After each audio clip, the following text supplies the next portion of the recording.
اعوذ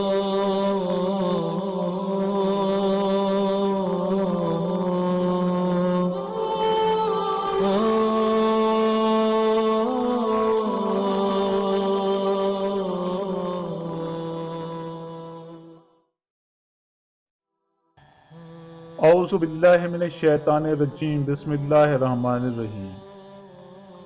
السلام علیکم میرے معزز اور قابل احترام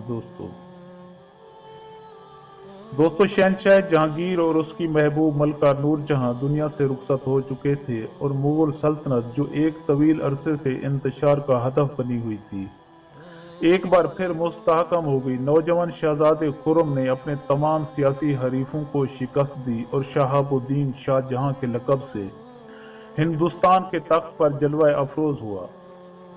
مغل شہنشاہ کے شب و روز آرام سے گزر رہے تھے کہ اچانک اس کا سب سے بڑا اور محبوب بیٹا دارا بیمار ہو گیا۔ شاہی طبیبوں نے ابتدائی معائنے کے بعد یک زباں کہا کہ پریشانی کی کوئی بات نہیں، یہ ایک عام سا بخار ہے جو معمولی دواؤں کے استعمال کے بعد اتر جائے گا۔ شاہجہاں اور ملکہ ممتاز محل طبیبوں کی گفتگو سن کر مطمئن ہو گئے۔ علاج جاری رہا، مگر شاہی طبیبوں کے تجویز کردہ وہ نسخے سے شہزادہ دارا کو کوئی فائدہ نہیں ہوا، بلکہ مرض آہستہ آہستہ بڑھتا ہی رہا۔ مغل شہنشاہ نے دوبارہ طبیبوں سے رجوع کیا۔ شاہی حکیموں کو حیرت تھی کہ ان کی دوائیں بے اثر کیوں ہو گئیں۔ ایک بار پھر شہزادے دارے کا تفصیلی معائنہ کیا گیا، بہترین اور اثر انگیز دوائیں منتخب کی گئیں، مگر بالا آخر وہ بھی ایک مشت خاک ٹھہری۔ شہزادہ دارا کے مرض میں روز بروز اضافہ ہوتا چلا گیا، یہاں تک کہ ولی عہد سلطنت اس قدر لاغر و نحیف ہو گیا کہ بستر پر اٹھ کر بیٹھ بھی نہیں سکتا تھا۔ شاہجہاں اور ملکہ ممتاز محل کی نیندیں حرام ہو گئیں۔ وہ اپنے محبوب فرزند کو ایک شمع کی طرح پگھلتے ہوئے دیکھ رہے تھے۔ آخر علماء دربار نے مغل شہنشاہ کو مشورہ دیتے ہوئے عرض کیا کہ عالی جاں، آثار اور قرائن بتاتے ہیں کہ یہ کوئی بیماری نہیں۔ اگر شہزادہ معظم کو کوئی مرض لاحق ہوتا تو شاہی طبیب اب تک بیماری کی تشخیص کر چکے ہوتے۔ مغل شہنشاہ نے علماء دربار کی گفتگو بہت غور سے سنی، پھر نہایت افسردہ لہجے میں بولا، اگر یہ کوئی مرض نہیں تو پھر کیا ہے؟ کبھی یوں بھی ہوتا ہے کہ آسمانی بلائیں انسان کو گھیر لیتی ہیں۔ علماء دربار نے اپنے خیالات کا اظہار کرتے ہوئے کہا، اور ان بلاؤں کا رد کسی دوا سے ممکن نہیں۔ ایسے مواقع پر صدقات اور دعائیں ہی انسان کے کام آتی ہیں۔ دیکھتے ہی دیکھتے دارالحکومت میں اعلان کرا دیا گیا۔ پھر ہر مذہب و ملت کے لوگ اپنے اپنے طریقوں کے مطابق شہزادے کی صحت کے لیے دعائیں کرنے لگے۔ مسجدوں، مندروں اور گردواروں میں ایک ہی قسم کے الفاظ کی گونج سنائی دینے لگی۔ انداز مختلف تھے، مگر ہر مسلمان، ہندو، سکھ اور دیگر عقائد رکھنے والے لوگوں کی دعاؤں کا مفہوم ایک ہی تھا کہ خالق کائنات شہزادہ دارا کو صحت عطا کرے۔ دعاؤں کی گونج کے ساتھ صدقات بھی جاری تھے۔ خزانہ شاہی کے زیر اہتمام قدم قدم پر لنگر خانے قائم کر دیے گئے تھے، جہاں صبح و شام ہزاروں بھوکے کھانا کھا کر اپنے ان داتا سے ولی عہد سلطنت کی زندگی کی بھیک مانگا کرتے تھے۔ مگر وہ نامعلوم بلا یا بیماری کسی طرح بھی شہزادے کا ساتھ نہیں چھوڑتی تھی۔ شاہجہاں اور ملکہ ممتاز محل کا اضطراب اپنی انتہا کو پہنچ چکا تھا۔ جوان سال بیٹی کی تیمارداری کرتے کرتے ماں باپ بھی بیمار نظر آنے لگے تھے۔ پھر ایک دن کسی مصاحب نے خلوت قدے میں مغل شہنشاہ سے عرض کیا کہ ذل الہی، شہزادہ معظم کی صحت و عافیت کے لیے بظاہر ساری تدبیریں آزمائی جا چکی، مگر فائدہ ہمارے اختیار میں کچھ نہیں۔ اپنے مصاحب کی بات سن کر شاہ جہاں رو پڑا، اگر کوئی طبیب یا حکیم شہزادے کی زندگی کی ضمانت دے تو ہم اسے یہ سلطنت بطور انعام دے سکتے ہیں۔ ایک عظیم و شان سلطنت کے فرما روا کی بے چارگی قابل ذکر تھی۔ آپ ایک مرد فقیر سے رجوع کیوں نہیں کرتے؟ مصاحب نے اپنے شہنشاہ کو مشورہ دیتے ہوئے عرض کیا، اس مرد فقیر کو نہ سیم و زر کی حرص ہے اور نہ منصب و جاہ کی طلب۔ کون ہے وہ فقیر؟ شاہجہاں مصاحب کی بات سن کر چونک اٹھا۔ اسے مایوسیوں کے اندھیرے میں امید کی ایک ہلکی سی کرن نظر آئی۔ کہاں رہتا ہے وہ فقیر؟ اس سے درخواست کرو کہ وہ اپنی جھولی میں پڑی ہوئی کیمیا دارا شکوہ کو بخش دے۔ وہ فقیر لاہور کے ایک سنسان گوشے میں رہتا ہے۔ مصاحب نے درویش کی نشاندہی کرتے ہوئے کہا، تو پھر کس بات کا انتظار ہے؟ ہمارا پیغام اس درویش تک پہنچا دو۔ शाहजहां ने पुरजोश लहजे में कहा, अगर शहजादे को खोई हुई सियाहत मिल गई तो हम दरवेश के साथ साथ तुम्हारे भी ममनून एहसान होंगे। फिर कई बर्क रफ्तार शाह सवार कास्तों की हैसियत से लाहौर की तरफ दौड़ पड़े। दरवेश खुदा मस्त अपने एक खादिम के साथ एक मुख्तसर सी खानकाह में गोशा नशीन था। शाही करिंदे हुजूर से मिलना चाहते हैं। खादिम ने दस्त बस्ता अर्ज किया, मगर ये फकीर तो किसी से मिलना नहीं चाहता। दरवेश ने नाखुशगवार लहजे में कहा, फिर ये शाहान मगरूर अल्लाह के बंदे को क्यों सताते हैं। शाही कास्तों के चेहरे उतर गए। दरवेश ने मिलने से इनकार कर दिया था। फिर उन लोगों ने खादिम की खुशामद की। आखिर दरवेश ने मुगल शहनशाह के करिंदों को अपनी खिदमत में तलब कर लिया। तुम्हारे फरमा रवा को मोच नाकारा से क्या काम है। दरवेश के लहजे में इस कदर जलाल था कि शाही सफीर कांपने लगा। वली अहद सल्तनत बीमार है। शाही सफीरों ने अर्ज किया, जिल्ले इलाही की ख्वाहिश है कि आप एक नजर शहजादे को देख लें।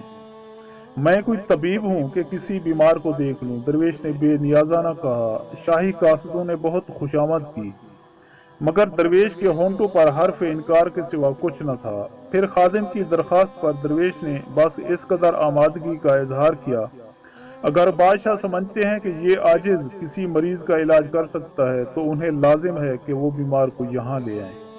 शाही कासिद तूफानी अंदाज में दहली वापस लौटे और दरवेश का जवाब शहनशाह हिंद के गोश गुजार कर दिया। शहजादे की ज़ाहरी हालत ऐसी नहीं थी कि वो इतना तवील सफर बर्दाश्त कर सकता। फिर भी मुगल शहनशाह ने अपनी दरबारी तबीबों से मशवरा किया, जिले इलाही दहली से लाहौर का सफर ऐसा ही है जैसे हम शहजादा मुअज्जम की जिंदगी से जानबूझकर एक खतरनाक खेल खेलें। शाही तबीबों ने यक ज़बां कहा, खाकम बदहन, इस खेल का नतीजा कुछ भी हो सकता है। दरबारी हकीमों ने मुबहम लहजे में फरमा रवाए हिंदुस्तान पर यह बात वाज़ेह कर दी थी कि अगर मुगल शहजादे ने ये सफर इख्तियार किया तो वो अपनी जिंदगी से हाथ भी धो सकता है। शहनशाह शाहजहां और मलका मुमताज महल बहुत देर तक गहरी सोच में डूबे रहे। उनकी समझ में नहीं आ रहा था कि बेटे को लाहौर ले जाकर एक खुला हुआ खतरा मोल लें या फिर शहजादे को इसी तरह सिसकता हुआ छोड़ दें। बालाखिर वाली अहद हिंदुस्तान ने एक तवील जहनी कशमकश के बाद मलका मुमताज महल को मुखातिब करते हुए कहा कि अगर वो दरवेश खुदा का बरगुज़ीदा बंदा है तो फिर उसकी दुआओं से शहजादा हर तरह से महफूज रहेगा, और अगर मुशीयत इलाही में दारा की मौत मुकद्दर हो चुकी है तो फिर कसर शाही की तमाम सहूलतें और आसाइशें मिलकर भी उसकी सांसों में इजाफा नहीं कर सकती। ये एक मुश्किल तरीन फैसला था जिस पर शाहजहां ने पूरी क़ुव्वत इरादी के साथ अमल किया। रास्ते में ऐसे कई मकाम आए जहां मुगल शहनशाह को ये महसूस हुआ कि अब शहजादा दारा के चिराग जिंदगी को बुझने से नहीं बचाया जा सकता। मगर अचानक शाहजहां को महसूस होता कि चिराग की लौ थरथराते यकायक संभल गई है। मुख्तसर ये कि इसी अजियतनाक फजा में शहाबुद्दीन शाहजहां एक ढांचे को लेकर लाहौर पहुंचा और फिर दरवेश की बारगाह में हाजिर हुआ। मुस्तनिद तारीखी रिवायत है कि फरमारवाए हिंदुस्तान जलाल और जबरूत के किसी मुजाहरे के बगैर एक आम इंसान की तरह दरवेश की खानकाह में हाजिर हुआ। शाहजहां का ये अज्जो इनकसार देखकर फकीर अपनी चटाई से उठा और इस्लामी आदाब के मुताबिक शाहजहां से मुसाफा किया। इस दौरान शहजादे का पलंग खानकाह के एक गोशे में रख दिया गया था। फिर देखने वालों ने देखा कि मुमलिकत का हुक्मरान एक गदड़ी पोश फकीर के सामने दस्त बस्ता और दो जानों बैठा हुआ था। बादशाह को मालूम होना चाहिए कि मैं कोई तबीब नहीं हूँ और रूहानियत में भी मेरा कोई मर्तबा नहीं है। फकीर ने अपनी जात की नफी करते हुए कहा, अब मेरी समझ में नहीं आता कि ताजदार हिंदुस्तान ने इस कदर दुश्वार गुजार सफर क्यों इख्तियार किया।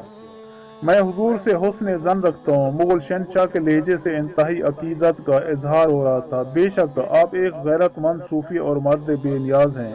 अगर आपके दिल में जरा बराबर भी तलब दुनिया होती तो मेरे एक इशारे पर दहली चले आते। दरवेश फरमा रवाए हिंदुस्तान के इस तर्ज कलाम से बहुत मुतासिर हुआ। खुदा शहनशाह को इस हुस्न जन की जज़ा दे। ये कहकर दरवेश ने मिट्टी के प्याले में पानी भरा, फिर अपनी जगह से उठा और शहजादा दारा के पलंग के करीब पहुंचकर वली अहद सल्तनत से मुखातिब हुआ कि ऐ जान बेकरार, हमें तो बहुत दिनों से तेरा इंतजार था, मगर तू आया भी तो किस हाल में आया। दरवेश के लहजे में इस कदर सोच था कि शाहजहां की आंखें भी भीग गईं और खुद दारा भी रोने लगा। शेख, मेरी नातवानी का ये आलम है कि मैं अपनी कोशिश से उठकर बैठ नहीं सकता। शहजादे, हिम्मत तो करो। ये कहकर दरवेश ने वली अहद सल्तनत के जिस्म को अपने बाएं हाथ का सहारा दिया। फिर हाजरीन खानकाह ने अपनी आंखों से ये हैरतनाक मंजर देखा कि शहजादा दारा, जो नातवानी के सबब करवट भी नहीं ले सकता था, आसानी के साथ अपने पलंग पर उठकर बैठ गया। फिर दरवेश ने अपना एक हाथ मुगल शहजादे के सर पर रखा और दूसरे हाथ से पानी पिलाया। मट्टी के प्याले का वो पानी क्या था, अपनी तासीर में आबे हयात से बढ़कर था। चंद घूंट हल्क से उतरते ही शहजादे को महसूस हुआ जैसे बेजान से जिस्म तवानाई की नई लहर दौड़ गई है। शाहजहां ने दरवेश की खानकाह में एक हफ्ते तक कयाम किया। उस दौरान फरमा रवाए हिंद एक फकीर बेमाया का मेहमान था। दरवेश ने हस्बे इस्तात मामूली ग़िज़ा ताजदार हिंद के सामने दस्तरखान पर रखी और मुगल शहनशाह ने उस गरीबाना खुराक को निहायत ज़ौक़ व शौक़ के साथ खाया। शहजादा अपनी मशहूर तसनीफ सकीनतुल औलिया में एक मकाम पर तहरीर करता है कि मेरे वालिद मोहतरम मुझे उस वक्त शेख की खिदमत में लेकर हाजिर हुए जब हिंदुस्तान के तमाम हाजिक अतबा मेरे इलाज से आजिज आ गए थे और बज़ाहिर मेरी सांसों का शुमार ख़त्म होता नजर आता था, मगर हजरत शेख रहमतुल्लाह अलैह ने मुझे मिट्टी के उस प्याले से पानी पिलाया जिसे आप खुद इस्तेमाल फरमाया करते थे। फिर कुदरत खुदाबंदी का करिश्मा इस तरह जाहिर हुआ कि मैं एक हफ्ते के अंदर इस तरह सेहत याब हो गया जैसे कभी बीमार ही नहीं हुआ था। शाहजहां बेटे की सेहतयाबी का जश्न इस तरह मनाना चाहता था कि फकीर के कदमों में सीम और जर के अंबार लगा दे और उसकी खानकाह के दरो दीवार में तलाई रंग भर दे, मगर दरवेश ने ये कहकर इनकार कर दिया, अगर बादशाह कुछ देना चाहते हैं तो बस इतना करम करें कि मुझे तन्हा छोड़ दें। मुगल शहनशाह ने पहली बार किसी इंसान की ये शान बेनियाजी देखी। आखिर उसने दूसरे जाविये से दरख्वास्त की, अगर शेख ये नजरात व तहाइफ खुद कबूल नहीं फरमाते तो अपने खिदमतगारों में तकसीम कर दें। बड़ी अजीब बात है कि मैं जिस चीज को अपने लिए पसंद नहीं करता उसे दूसरों के लिए पसंद करूं। दरवेश ने निहायत पुरसोज लहजे में कहा। अंजाम कार शाहजहां दहली लौट आया। रास्ते भर वो जेर लब एक ही बात दोहराता रहा, खुदा का शुक्र है कि अभी इसकी मुमलकत में ऐसे जांबाज मौजूद हैं। दोस्तों, जिस दरवेश के दस्ते कारसाज से पानी के चंद घूंट पीकर मुगल शहजादे ने एक ला इलाज बीमारी से निजात हासिल की थी, वो मशहूर बुजुर्ग हजरत मियां मीर लाहौरी रहमतुल्लाह अलैह थे।